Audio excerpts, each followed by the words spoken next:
എന്റെ തള്ള താമസിക്കുന്ന ദേശായി ഹോംസിലാ.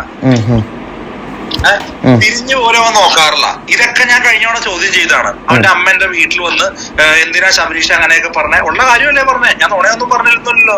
മണിമാളികയും കാറും മസ്താങ്ങും മറച്ചതാങ്ങും എല്ലാം ഉണ്ട് അല്ലെ. നമ്മളൊക്കെ വലുതാകുമ്പോ നമ്മളൊക്കെ സെലിബ്രിറ്റി അല്ലെങ്കിൽ നമ്മളൊക്കെ നമ്മളിൽ പൈസ കൂടുമ്പോൾ നമ്മുടെ പാരന്റ്സിനെ നമ്മൾ അതേപോലെ പരിപോഷിക്കും.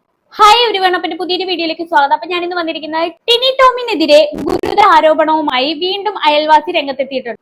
കഴിഞ്ഞ കുറച്ച് നാളുകളായിട്ട് ടിനി ടോം സ്വന്തം അമ്മയെ പോലും തിരിഞ്ഞു നോക്കുന്നില്ലെന്നാണ് പറയുന്നത്. അതുപോലെ തന്നെ ടിനി ടോമിന്റെ മകന്റെ കഞ്ചാവ് കേസിനെ കുറിച്ചും പറയുന്നുണ്ട്. അതിലേക്കൊക്കെ വരാം. അതിനു മുമ്പ് നമുക്ക് എന്തായാലും ടിനി ടോമിനെ കുറിച്ച് ബന്ധപ്പെട്ട് കിടക്കുന്ന വിവാദങ്ങൾ എല്ലാവർക്കും അറിയാവുന്നതല്ലേ. അമ്മ സംഘടനയിൽ 5 പേരെ ജിഹാദി എന്ന് വിളിച്ചതും കൂടെ അവിഹിത ആരോപണങ്ങൾ ഉന്നയിച്ചതും ഒന്നും അറിയാത്ത ആരും ഉണ്ടാവില്ല. അങ്ങനെ കുറെ പ്രശ്നങ്ങൾ ടിനി ടോമിനെതിരെ പുകഞ്ഞുകൊണ്ടിരിക്കുകയാണ്. അതിനിടയിലാണ് ടിനി ടോമിന്റെ ഒരു അയൽവാസി ടിനി ടോമിനെതിരെ കുറെ ആരോപണങ്ങളൊക്കെ ആയിട്ട് മുന്നോട്ട് വന്നത്. ശബരീഷ് എന്നാണ് ആ പുള്ളിക്കാരന്റെ പേര്. അതുമായി ബന്ധപ്പെട്ട് ഞാനൊരു ഡീറ്റെയിൽഡ് വീഡിയോ ചെയ്തിട്ടുണ്ട്. എന്താണ് സംഭവം? അപ്പൊ ഈ പറയുന്ന ടിനി ടോമിന് ഫോർഡ് മസ്താങ് എന്ന് പറയുന്ന ഒരു വണ്ടിയുണ്ട്. അത്യാവശ്യം സൗണ്ടുള്ള വണ്ടിയാണത്. അങ്ങനെ ഒരു ദിവസം ടിനി ടോമിന്റെ മകൻ ഈ ഫോർഡ് മസ്താങ് എടുത്ത സമയം ഏതോ ഹമ്പിന്റെ അടുത്ത് എത്തിയപ്പോഴത്തേക്കും വണ്ടി സ്ലോ ഡൗൺ ചെയ്ത് റൈസ് ചെയ്തു. ആ സമയത്ത് ഈ മസ്താങ് എന്ന വണ്ടിയിൽ നിന്നും ഭയങ്കരമായിട്ടുള്ള ശബ്ദം പുറത്തു വന്നു. ഇത് കേട്ട് ഹമ്പിന്റെ അടുത്തുള്ള വീട്ടിലെ ഒരു കുട്ടി പേടിച്ച് ഞെട്ടി താഴെ വീണു. ഈ താഴെ വീണ കുട്ടി എന്ന് പറയുന്നത് ശബരീഷിന്റെ മകനാണ്. ഇത് കണ്ട ശബരീഷിന് സഹിച്ചില്ല. ഇത് വൻ പ്രശ്നമാക്കി മാറ്റിയ അതോടെ ശബരീഷ് ഈ ടിനി ടോമിന്റെ മകനോട് പറഞ്ഞു, ഇങ്ങനെ വണ്ടി ഓടിക്കരുത്, കുട്ടികളൊക്കെ ഉള്ളയാന്ന് പറഞ്ഞത് ഈ ടിനി ടോമിന്റെ മകൻ ഇഷ്ടപ്പെട്ടില്ല. പുള്ളിക്കാരൻ വീടിന്റെ അടുത്ത് വന്നിരുന്ന എന്തൊക്കെയോ കാര്യങ്ങൾ ഇങ്ങനെ ദേഷ്യപ്പെട്ട് പറഞ്ഞപ്പോഴത്തേക്ക് ആ ദേഷ്യത്തിന് ഈ ശബരീഷ് എന്ന് പറയുന്ന പുള്ളി ഇവരുടെ വില്ലയുടെ വാട്സപ്പ് ഗ്രൂപ്പിൽ ഈ മകനെ കുറിച്ചുള്ള കാര്യങ്ങൾ, ടിനി ടോമിന്റെ മകനെ കുറിച്ചുള്ള കാര്യങ്ങൾ പറഞ്ഞു. അത് ടിനി ടോമിന്റെ മകന് ഭയങ്കരമായിട്ട് ദേഷ്യം വന്നു. വീണ്ടും ഒരു കൂട്ടുകാരനുമായിട്ട് വന്ന് ഭയങ്കര തെറിയും ബഹളവും ഒക്കെ ആയിരുന്നു. അതൊക്കെയാണ് ആ ഒരു വീഡിയോ ആയിട്ട് പുള്ളിക്കാരൻ പുറത്തുവിട്ടത്.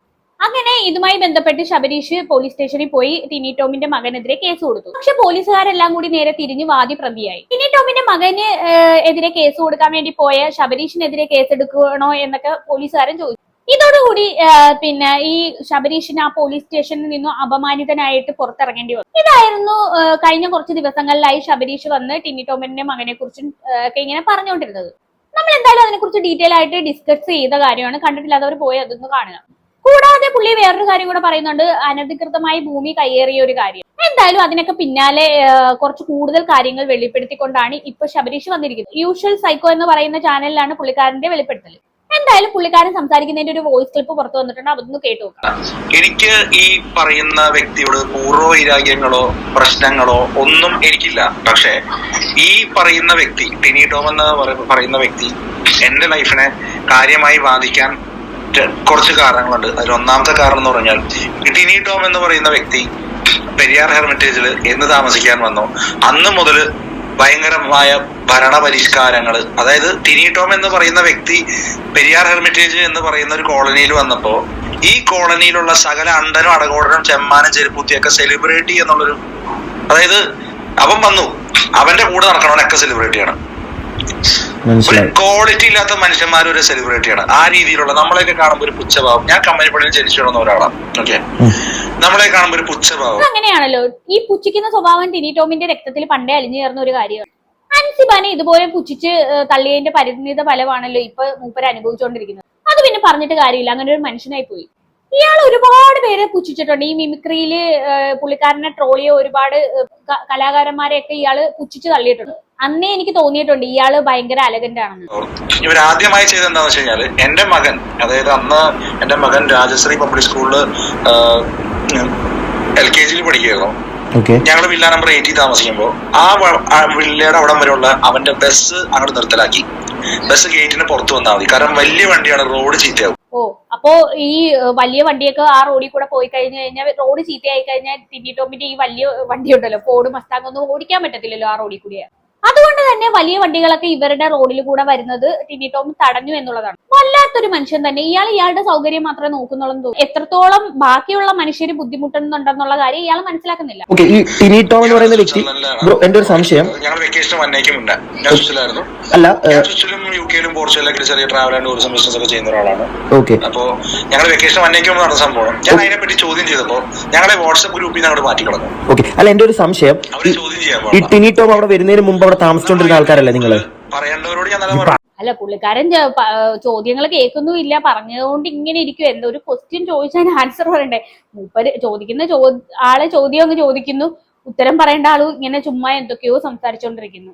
ചോദിക്കുന്നവൻ ചോദിച്ച് നാണം കെടുന്ന അല്ലാണ്ട് പുള്ളിക്കാരൻ അത് കേൾക്കുന്ന പോലുമില്ല. പിന്നെ നമ്മൾ അതിന്റെ പുറകെ പോയില്ല. ആഫ്റ്റർ ദാറ്റ് ഞങ്ങൾ വില്ല നമ്പർ 41 മാറി. അതൊരു ചെറുതായിട്ട് വാങ്ങുന്നുള്ള ഒരു ഇതിലൊക്കെ നമ്മൾ മാറി. അല്ല ബ്രോ, കാര്യങ്ങളും എന്റെ ഒരു സംശയം ചോദിക്കട്ടെ? ഹലോ, അങ്ങനെ ഇരിക്കെ ആണ്. അപ്പൊ അതിനു മുന്നേ പല കംപ്ലൈന്റുകളുണ്ട് ഈ വണ്ടി ഓടുന്നതിന്റെ. അല്ല, അവൻ എന്തൊക്കെയോ ചോദിക്കുന്നുണ്ട്, പക്ഷെ ഇവൻ ഇങ്ങനെ പറഞ്ഞുകൊണ്ടിരിക്കുവോ? എങ്ങനെയുണ്ടോ ഒരാളെ അപമാനിക്കല്? ചോദിക്കുന്ന ചോദ്യം ഒന്ന് കേൾക്കാനുള്ള മനസ്സ് കാണിക്കണ്ടേ? ഒരു ഇന്ത്യൻ പൗരൻ എന്നുള്ള രീതിയിൽ എനിക്ക് എന്റേതായ മൗലിക അവകാശങ്ങളുണ്ട്, ഇല്ലേ? ശരിയല്ലേ? അതെ അതെ. അപ്പൊ അതുകൊണ്ട് ഞാൻ അതിനെ പറ്റി പരാതിപ്പെട്ടു. ബ്രോ ഹലോ, വലിയ നീക്കമൊന്നും ഉണ്ടായില്ല. അല്ല ഞാൻ ചോദിക്കുന്ന കേൾക്കുന്നുണ്ടോ? ഹലോ, എനിക്കൊരു സംശയമുണ്ട്. അതായത് നിങ്ങൾ അവിടെ താമസിക്കാൻ വന്നതിന് ശേഷം, അതിനുശേഷമല്ലേ ടിനി ടോം ഒക്കെ അങ്ങോട്ടേക്ക് വരുന്നത് താമസിക്കാൻ? ഞാൻ 9ാം ക്ലാസ് തുടങ്ങി അവിടെ ഉള്ള. എനിക്ക് തോന്നുന്നു ഇങ്ങനെ മ്യൂട്ടിലിട്ടാണ് സംസാരിക്കുന്നതെന്ന് തോന്നുന്നു. അല്ല, മ്യൂട്ടിലിട്ട് സംസാരിക്കുന്ന സമയത്ത് അപ്പുറത്തെ ആൾ എന്താ പറയുന്നതെന്ന് കേൾക്കില്ലല്ലോ. അതുകൊണ്ടായിരിക്കും പുള്ളി ഇങ്ങനെ സംസാരിച്ചോണ്ടേയിരിക്കുന്നത്. എന്തായാലും കൊള്ളാം, ചോദ്യകർത്താവിന് എന്താണ് ചോദിക്കാനുള്ളത് ഇപ്പോഴെങ്കിലും കേട്ടല്ലോ. ഒരു ദിവസം എന്റെ അമ്മ എന്നെ വിളിച്ചേക്കാണ്, എടാ ഇവനെ കൊണ്ട് തലയ്ക്ക് സൗകര്യമില്ല, ജീവിക്കാൻ സമ്മതിക്കണം. പക്ഷെ എന്ത് പറ്റി? ഇവൻ ബഹളം ഉണ്ടാക്കിയാണ് പോണത്. ഞാൻ എന്റെ പ്രായം 60 വയസ്സിന് മേലെ പ്രായം ഉണ്ട് അമ്മയ്ക്ക്. അച്ഛന് 70 വയസ്സായി. വീടിന്റെ മുമ്പിൽ കൂടി ബഹളം ഉണ്ടാക്കിയാ പോണത്. അപ്പൊ അമ്മ ഇറങ്ങി ചെന്നപ്പോഴത്തേക്കും അമ്മ എടുത്തും പറയാണ്, നിന്റെ മോനെയും വിജിലൻസിനെ കൊണ്ട് ഞാൻ പിടിപ്പിക്കും, പോലീസുകാരെ കൊണ്ട് പിടിപ്പിക്കും. അതെന്താ, ഇവനാണോ വിജിലൻസുകാർക്കും പോലീസുകാർക്കും ചെലവിന് കൊടുക്കണേ? സിനിമാ നടനായതുകൊണ്ട് എന്ത് തോന്നിയാസം, എന്ത് വൃത്തിയുടെ. എന്താണ് ഇതിനൊക്കെ പറയാ? വീടിന് മുന്നിലൂടെ ബഹളം ഉണ്ടാക്കി പോയ കാര്യം ചോദിച്ചപ്പോ ഭീഷണിപ്പെടുത്താൻ ശ്രമിക്കുന്നു, പോലീസുകാരെ കൊണ്ട് പിടിപ്പിക്കും പോലും. ഇതിന് മാത്രം എവിടെ നിന്നാണ് ഈ ടിനി ടോമിന് പോലീസിൽ പിടിപാടെന്നാണ് ഞാൻ ആലോചിക്കുന്നത്. അല്ല, ഉണ്ടാവുമായിരിക്കും. ഈ പണവും പ്രശസ്തിയും ഉള്ളവര് പോലീസുകാരന്മാരെ അടിമകളാക്കി വെക്കാനായിട്ട് വലിയ പാടൊന്നുമില്ല. മനസ്സിലായി. അല്ല, ഇത് ആ പയ്യൻ പറഞ്ഞല്ലേ പറയുന്നത്? ഞാൻ അതിനുശേഷം ഞാൻ അവനെ വിളിച്ചപ്പോ അവൻ ഞാൻ കാണിച്ചു തരാം, നിന്നെ ഞാൻ അങ്ങനെ ചെയ്യും. ഞാൻ പറഞ്ഞ നീ ചെയ്ത് കാണിക്കണമെന്ന് പറഞ്ഞു. നെക്സ്റ്റ് ഡേ 2 പോലീസുകാരെ വിട്ടേക്കാണ്. അല്ല, പോലീസുകാർ അപ്പോഴത്തേക്ക് വീട്ടിലെത്തിയോ? അല്ല, ടിനി ടോമിനെ പോലുള്ള ഒരാള് പിന്നെ എന്തുവാ വിളിച്ചു പറഞ്ഞെന്നും പറഞ്ഞ് പോലീസുകാർ ഓടി വരുമോ? അതിനൊക്കെ പോലീസുകാർക്ക് സമയമുണ്ട്. അല്ല, നമ്മളെ പോലുള്ള സാധാരണക്കാര് പോലീസ് സ്റ്റേഷനിൽ പോയി എന്തെങ്കിലും ഒരു കംപ്ലൈന്റ് കൊടുക്കാനോ അല്ലെങ്കിൽ എന്തിനെങ്കിലും പോയി കഴിഞ്ഞാൽ പോലീസുകാർ മൈൻഡ് പോലും ചെയ്തു. പക്ഷെ ഈ ടിനി ടോമിനെ പോലുള്ള ആൾക്കാരൊക്കെ എന്തെങ്കിലും ചീള കേസിന് വിളിച്ചു കഴിഞ്ഞാൽ ടിനി ടോമിന്റെ ഒക്കെ കാല് പിടിക്കാനായിട്ട് ഓരോരുത്തരൊക്കെ വരും. അതിന് ഇവർക്ക് പ്രത്യേകിച്ച് ബിസിയും കാര്യങ്ങളും ഒന്നുമില്ല. വെറുതെ അല്ല, ഈ പണമുള്ളവരുടെ കളിപ്പാവകളാണ് പോലീസുകാരെന്ന്. പണമുള്ളവരൊക്കെ എന്ത് പറഞ്ഞാലും ഇവന്മാരൊക്കെ നിൽക്കും. പണമുള്ളവരുടെ വീട്ടിൽ എന്ത് നടന്നാലും, ഒരു ചീള കേസ് നടന്നാലും ഓടി വരും ഈ പോലീസുകാർ. പക്ഷെ പാവപ്പെട്ടവരുടെ വീട്ടിൽ ഒരു പീഡനം നടന്നാൽ പോലും ആരും ഓടി വരില്ല. ഈ പോലീസുകാരുടെ കാര്യം പറയുന്നത് തിരിഞ്ഞു പോലും നോക്കത്തില്ല. അതാണ് നമ്മുടെ നാട്ടിലെ പോലീസുകാരുടെ അവസ്ഥ എന്ന് പറയുന്നത്. എന്ത് പറയാനാണ്, നമ്മുടെ നാട്ടിലെ പോലീസുകാരൊക്കെ ഇങ്ങനെയായി പോയി പറഞ്ഞിട്ട് കാര്യം. അല്ല ബ്രോ, എന്റെ ഒരു ഡൗട്ടാണ് ഇത് അല്ല ഇത് ഒരുപാട് പരാതികളുണ്ട്. പോലീസ് സ്റ്റേഷനിൽ ബ്രോ, അല്ല ഒരു കാര്യം ചോദിക്കട്ടെ. ഒരു കാര്യം ചോദിക്കട്ടെ, ഈ ടിനി ടോം ആണോ ഇത് വിളിച്ചു പറയുന്നത്, അതോ മകനാണോ ഈ വീടിന്റെ അമ്മയെടുക്കൽ ഇങ്ങനെ പറയുന്നത്? അല്ല, അമ്മയോട് പറഞ്ഞത് ആരാണ്? ഞാൻ ആ വോയിസ് കേൾപ്പിച്ചു തരാം. അമ്മയോട് പറഞ്ഞതിന് ശേഷം ഞാൻ അവനെ ഫോൺ വിളിച്ചതല്ല, അവൻ എനിക്ക് വോയിസ് ആയിട്ട് ഇട്ടത്. അപ്പൊ ടിനി ടോം ഈ ശബരീഷിന്റെ അമ്മയെ ഭീഷണിപ്പെടുത്തിയതിന്റെ വോയിസ് ഇവരുടെ കയ്യിലുണ്ടെന്നാണ് പറയുന്നത്. ഈ സംഭവങ്ങളൊക്കെ കഴിഞ്ഞതിന് ശേഷം ശബരീഷിന് ടിനി ടോം അയച്ച വോയിസ് റെക്കോർഡ് ഉണ്ടെന്നാണ് പറയുന്നത്. നമുക്ക് എന്തായാലും ആ വോയിസ് കേട്ടോ. എന്റെ അമ്മേ, എന്റെ വണ്ടി കല്ലെറിയാൻ പോയി, മനസ്സിലായ? വണ്ടിയിലോട്ട് കല്ലെറിയാൻ പോയപ്പോഴാണ് ഞാൻ പറഞ്ഞത്, മനസ്സിലായ? കല്ലെറിഞ്ഞിരുന്നെങ്കിൽ ഞാൻ എന്താന്നുള്ളത് ഞാൻ പറഞ്ഞുതരാം. അല്ലെങ്കിൽ ജാതി ഭീഷണി അല്ലേ? അല്ല, ഈ പുള്ളിക്കാരന്റെ റോഡിന്റെ സൈഡിൽ കൂടെ ശബ്ദം ഉണ്ടാക്കി പോയതിനൊന്നും യാതൊരു പ്രശ്നമില്ല. കല്ലെറിയാൻ പോയതൊക്കെയാണ് ഇങ്ങേർക്ക് പ്രശ്നം. എന്നാലും ടിനിച്ചേട്ടാ, ഇത് മോശമല്ലേ? ഈ ചെറിയ ചീല കേസിനൊക്കെ പോലീസുകാരെ വിളിക്കുക എന്നൊക്കെ പറഞ്ഞു എന്തൊരു തോന്നിയാസാണ് ഇതൊക്കെ. ഉത്തരം മുട്ടുമ്പോ കൊഞ്ഞനം കാണിക്കുക എന്നൊക്കെ കേട്ടിട്ടുണ്ട്. ഇപ്പൊ ദേ കണ്ട് പിടിപാട് വെച്ച് സാധാരണക്കാരെ അടിച്ചമർത്തുക. അതിനുശേഷം അൻസിബ എന്ന് പറയുന്ന കുട്ടി ഇവിടെ നാട്ടുകാർക്കേ അവനെ കൊണ്ട് ചൊറിച്ചിലാണ്, സഹിക്കാൻ പറ്റുള്ള, പിന്നെയാണോ സഹപ്രവർത്തകർക്ക്? അതെ അതെ ശരിയാണ് അല്ലെ? സ്വന്തം, അതായത് ഇവൻ കമ്പനിപ്പടി വന്ന് താമസിക്കുന്നവനാ, കമ്പനിപ്പടിക്കാർക്കേ ഇവന്റെ ശരി, ഇവൻ വലിയ ആനയുടെ കൂരാണ്, ഇവന്റെ പെറ്റ തള്ള താമസിക്കുന്ന ദേശായി ഹോംസിലാ, തിരിഞ്ഞു പോലെ അവൻ നോക്കാറില്ല. ഇതൊക്കെ ഞാൻ കഴിഞ്ഞോടെ ചോദ്യം ചെയ്താണ്. അവന്റെ അമ്മന്റെ വീട്ടിൽ വന്ന് എന്തിനാ ശബരീഷ് അങ്ങനെയൊക്കെ പറഞ്ഞേ, ഉള്ള കാര്യമല്ലേ പറഞ്ഞേ, ഞാൻ നുണയൊന്നും പറഞ്ഞിരുന്നല്ലോ. മണിമാളികയും കാറും മസ്താങ്ങും മറച്ചതാങ്ങും എല്ലാം ഉണ്ട് അല്ലെ? നമ്മളൊക്കെ വലുതാകുമ്പോ നമ്മളൊക്കെ സെലിബ്രിറ്റി അല്ലെങ്കിൽ നമ്മളൊക്കെ നമ്മളിൽ പൈസ കൂടുമ്പോൾ നമ്മുടെ പാരന്റ്സിനെ നമ്മൾ അതേപോലെ പരിപോഷിപ്പിക്കാൻ നോക്കണേ. എന്ത് ഇവൻ മാത്രം എന്ത് ഇവന്റെ അമ്മയെ വേറെ വീട്ടിൽ താമസിപ്പിച്ചേക്കണേ? പിന്നെ ഞാൻ അതിലോട്ടൊന്നും പോകുന്നില്ല, അതൊക്കെ അവന്റെ സംസ്കാരം, അവന്റെ സൗകര്യം, ഞാനതൊന്നും പറയാൻ ആളല്ല. ഓക്കെ, അപ്പൊ ടിനി ടോം സ്വന്തം അമ്മയെ വേറൊരു ഫ്ലാറ്റിൽ മാറ്റി താമസിപ്പിച്ചിരിക്കുകയാണെന്നാണ് ഈ പുള്ളി പറയുന്നത്. മേ ബി ടിനി ടോമിന്റെ ഭാര്യയായിട്ട് അമ്മയ്ക്ക് വല്ല ചർച്ച ഉണ്ടായിരിക്കും. എന്തായാലും കുറെ നാളായിട്ട് ടിനിയുടെ അമ്മ ടിനിയുടെ കൂടെ അല്ലെന്നുള്ളതാണ്. പക്ഷെ വേറൊരു കോമഡി ഉണ്ട് കേട്ടോ ഇതിന്റെ ഇടയ്ക്ക്. ഇങ്ങനെ ടിനി ടോം അമ്മയെ മാറ്റി താമസിപ്പിച്ചിരിക്കുകയാണല്ലോ, അതിന്റെ ഇടയ്ക്ക് ഫേസ്ബുക്കിൽ പുള്ളിക്കാരൻ ഒരു പോസ്റ്റ് ഇട്ടിട്ടുണ്ടായിരുന്നു. കണ്ടില്ലേ ടിനി ടോം കൊടുത്ത ക്യാപ്ഷൻ, എല്ലാം എനിക്ക് അമ്മയെന്ന്, എന്നിട്ടാണ് അമ്മയെ മാറ്റി താമസിപ്പിച്ചിരിക്കുന്നത്. എങ്ങനെ ഇരിക്കുന്നു? കഴിഞ്ഞ കുറെ കാലമായിട്ട് സ്വന്തം വീട്ടിലേക്ക് അമ്മയെ അടുപ്പിച്ചിട്ട് പോലും ഇല്ല ഇയാൾ. എന്നിട്ട് ഫേസ്ബുക്കിൽ അമ്മ സ്നേഹം തുളുമ്പുന്ന പോസ്റ്റ് ഇട്ടിരിക്കുന്നു. ഇതാണ് ഇവന്റെ മെയിൻ സ്വഭാവം, ഇരട്ടത്താപ്പ്. ഇനി ടിനിയുടെ മകനെ കുറച്ചു കാലം മുമ്പ് കഞ്ചാവ് കേസിൽ അറസ്റ്റ് ചെയ്തിട്ടുണ്ടായിരുന്നു. അതിനെ കുറിച്ചുകൂടി ഇയാൾ പറയുന്നുണ്ട്, നമുക്കൊന്ന് കേട്ടോ. പാലസ് പോലീസ് പിടിച്ചത് 3 ഗ്രാം കഞ്ചാവ് കൈവശം വെക്കാന്നാണ്. നമുക്ക് അതിനെപ്പറ്റി സംസാരിക്കണം ബ്രോ, കാരണം ആ വേർഡ്സ് പ്രശ്നമാണ്. ഇവൻ ആരുടെ വാങ്ങുന്നു, ഇവൻ യൂസ് ചെയ്യുന്നതിന്റെ എല്ലാ പ്രൂഫും എന്റെ ഉണ്ട്. ഓക്കെ അല്ല, നമുക്ക് ആ ഒരു ടോപ്പിക്കിലേക്ക് പോകണം, എന്തായാലും പോണം. എന്താണ് ഇവൻ ചെയ്ത തെമ്മാടിത്തരങ്ങളെല്ലാം പുറത്തു വരട്ടെ. ഇവിടെ പറഞ്ഞു വരുമ്പോ തന്നെ തലയിടാൻ നിൽക്കുവാണ്, പറയട്ടെ ഒന്ന്. എനിക്കുണ്ടായിരുന്ന ഒരു പൈസയുടെ കേസ് 35,65,000 രൂപ. എന്റെ കൂട്ടുകാരൻ ഡിക്സൺ തിരുവനന്തപുരത്തുള്ള 25 ലക്ഷം രൂപയുടെ. ഞങ്ങൾ ആലുവ പോലീസ് സ്റ്റേഷനിൽ കയറി ഇറങ്ങിയപ്പോ ഏതാണ്ട് എന്താ പറയാ തമാശ കേൾക്കാൻ പോയ പോലെയാണ്. മനസ്സിലായി. പക്ഷെ ഇദ്ദേഹത്തിനെതിരെ എന്തെങ്കിലും വന്നു കഴിഞ്ഞാൽ ടോമിനെ പോലുള്ളവരെ ഉണ്ടാക്കിയാൽ മാത്രമേ പോലീസുകാർ ഉണ്ടാക്കുക. അതോ സെലിബ്രിറ്റി ആയതുകൊണ്ടാണോ, അതോ ടിനി ടോം ആണോ ആലുവ സ്റ്റേഷനിലുള്ള അല്ലെങ്കിൽ പോലീസുകാർക്ക് കുറച്ച് ഈ മാതിരി ജാതി ഐറ്റത്തിനോട്? മനസ്സിലായി. ഉടനെ ഈ ഫ്ലാറ്റിലത്തെ സെക്രട്ടറി ഒരു ലേഡിയാണ്, ഇവരോട് ഭയങ്കര കൂറ. ഹൗസ് ഓണർ ആയിരുന്ന ആളെ വിളിച്ചിട്ട് നിങ്ങൾ ആ വീട് കൊടുത്തോ, എന്തിനാ അവർക്ക് കൊടുത്തേ, അവര് നല്ല ആളുകളൊന്നും അല്ല, എന്താ അങ്ങനെയൊക്കെ പറയേണ്ട കാര്യം. അപ്പം ഫ്ലാറ്റിലെ സെക്രട്ടറിയെയും ടിനി കയ്യേറി വെച്ചിരിക്കുകയാണ്. എന്നിട്ട് ആ സെക്രട്ടറിയെ വെച്ചിട്ട് ടിനി വീണ്ടും ശബരീഷിനെ ദ്രോഹിക്കുകയാണ്. ഈ സെക്രട്ടറിയെ കൊണ്ട് ഹൗസ് ഓണറെ വിളിപ്പിച്ചിട്ട് ഫ്ലാറ്റിൽ നിന്ന് എത്രയും പെട്ടെന്ന് ശബരീഷിനെ ഒഴിപ്പിക്കണമെന്നൊക്കെ പറയാൻ വേണ്ടി ടിനി ടോമിനെതിരെ നിൽക്കുന്ന എല്ലാവരെയും ആ ഏരിയയിൽ നിന്ന് തന്നെ തുരത്തണം. അതിനുവേണ്ടിയാണ് പുള്ളിക്കാരൻ ഓരോ കാര്യങ്ങളൊക്കെ ചെയ്യുന്നത്. എന്നിട്ട് ടിനി ടോമിനെ അവിടെ ഇങ്ങനെ രാജാവായിട്ട് വാഴണം, ബാക്കിയുള്ളവരൊക്കെ അവന്റെ അടിമകളായിട്ട് നിൽക്കും. മനസ്സിലായി. അല്ല അത് കൂടാതെ ഇപ്പൊ ഈ ടിനി ടോം ബ്രോയുടെ ഭയങ്കരമായിട്ട് ഡീഫോം ചെയ്യുക. മനസ്സിലായി. ആൾക്കാരെ ഭയങ്കരമായിട്ട് ആളുകളുടെ മുമ്പിൽ നാണം കെടുത്തുക. മനസ്സിലായി. നിങ്ങളുടെ വികാരം നമുക്ക് മനസ്സിലാവുന്നുണ്ട്, നിങ്ങൾക്ക് എത്രത്തോളം ഇയാൾ കാരണം ബുദ്ധിമുട്ടായി എന്നുള്ളത്.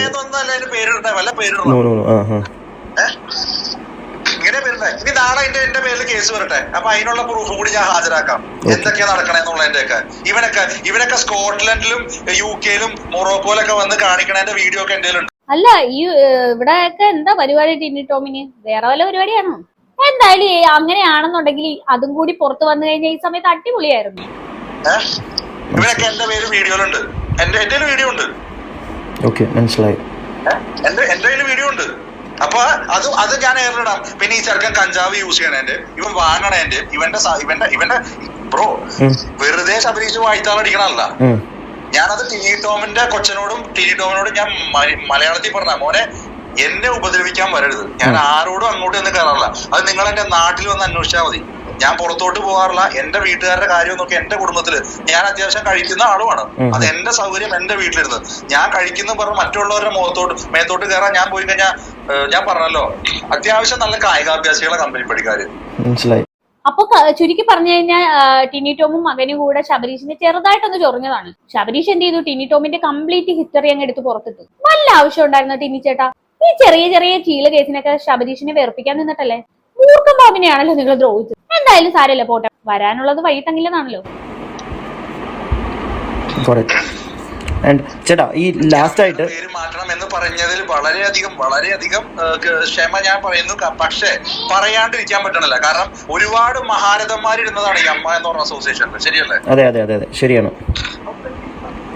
മരിച്ചുപോയ നമ്മുടെ നടൻ മുരളി, അതെ. അല്ല, എനിക്ക് ഇപ്പോഴും ജീവിച്ചിരിക്കുക. അവരൊക്കെ കൂടി തുടങ്ങിയ ഒരു ഓർഗനൈസേഷൻ ആണ്. ഈ ഓർഗനൈസേഷനിൽ ഇവനെ പോലെ നിലവാരമില്ലാത്തവരെയൊക്കെ പിടിച്ച് ഇരുത്തുമ്പോൾ അതിന് അമ്മ എന്നാണോ പേരിടേണ്ടത്, അല്ലെങ്കിൽ അമ്മായിയമ്മ എന്നാണോ, അല്ലെങ്കിൽ റെഡ് സ്ട്രീറ്റ് എന്നാണോ ഇടേണ്ടത്? മനസ്സിലായി.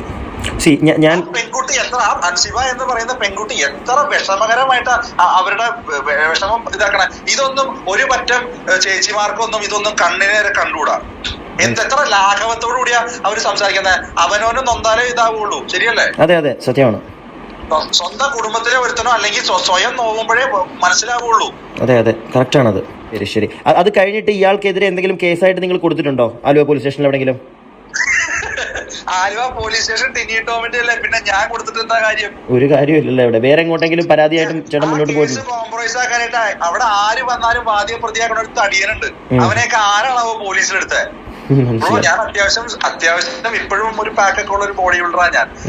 എന്റെ മുമ്പിൽ ഇരുന്നിട്ട് അവൻ എന്നെ ഒരു പുച്ഛ ഭാവത്തില് അവന്റെ തോളത്ത് ടിനി കൈയിട്ടുണ്ട്. നിങ്ങൾക്കൊന്നും വേറെ പണിയൊന്നുമില്ല എന്നുള്ള രീതിയില്. അപ്പൊ എന്റെ വൈഫിനെ എടുത്തു പറയാ, നീ സൈൻ ചെയ്ത് കൊടുത്തേക്കടാ, വേറെ പണിയൊന്നുമില്ലേ. ഇനി ഞാൻ ആലുവ സ്റ്റേഷനിൽ പോയിട്ട് ആരുടെ കാലം നക്കേണ്ടത്? മനസ്സിലായി. നിങ്ങളുടെ വികാരം എനിക്ക് മനസ്സിലാവുന്നുണ്ട്.